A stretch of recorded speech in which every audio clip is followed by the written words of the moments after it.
This is my week 5 discussion, weekly reflection. Um, some of the things I learned about this week were Unit 3, talked about strengthening self identity.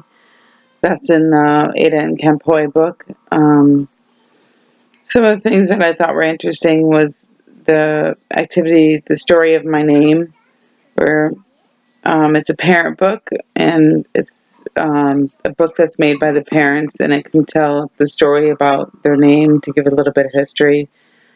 Different cultures have different um, meanings behind their names. It could be their last name too.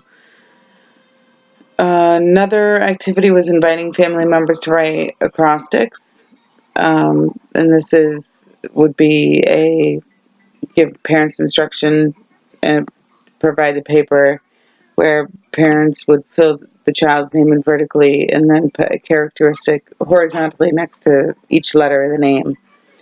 Um, and then in Unit 4 talks about a lot about building communities, and it uses a lot of ABC examples, um, like creating an ABC book about an aspect of their life or community. And that's for teachers to do and to share with families, with students and their families.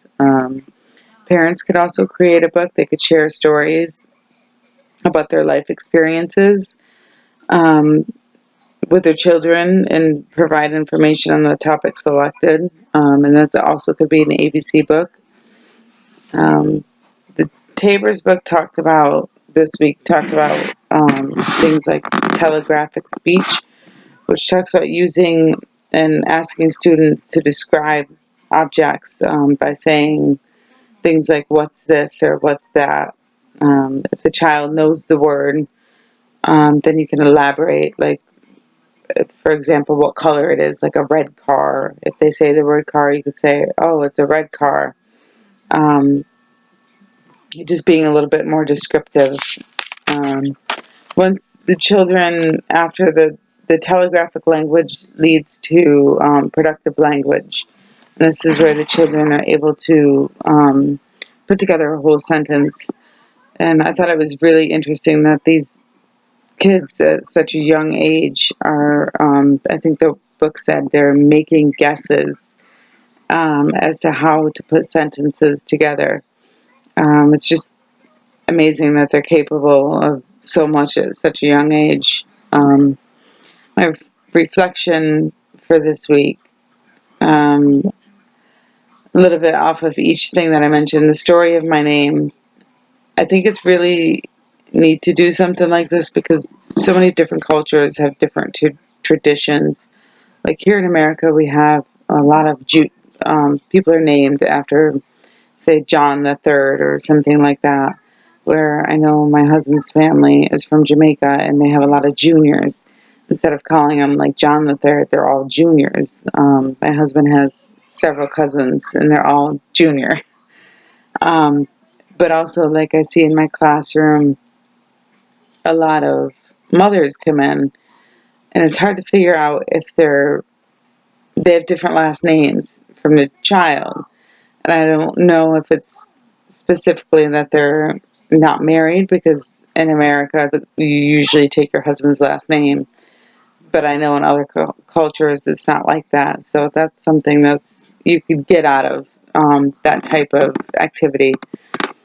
Inviting family members to write acrostics is a great activity that gets all families involved. The children would love it to see what their parents have to say about them. Um, some of the ABC stuff is it's a lot of combination of, you know, the culture, but also the ABC, the English part of it, you know, the ABCs, learning the ABCs. The telegraphic, we do this in my classroom a lot with the kids, especially when they come into my room.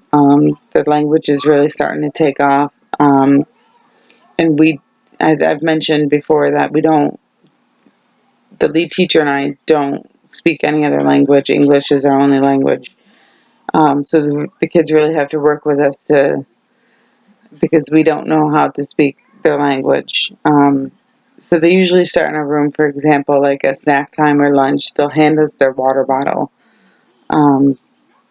without saying anything. And then slowly they'll start to say things like water, and then water, please. And then eventually it turns into the productive language where they can put together a whole sentence and can say, can I have water, please? So it's nice to see the progression throughout the year of that.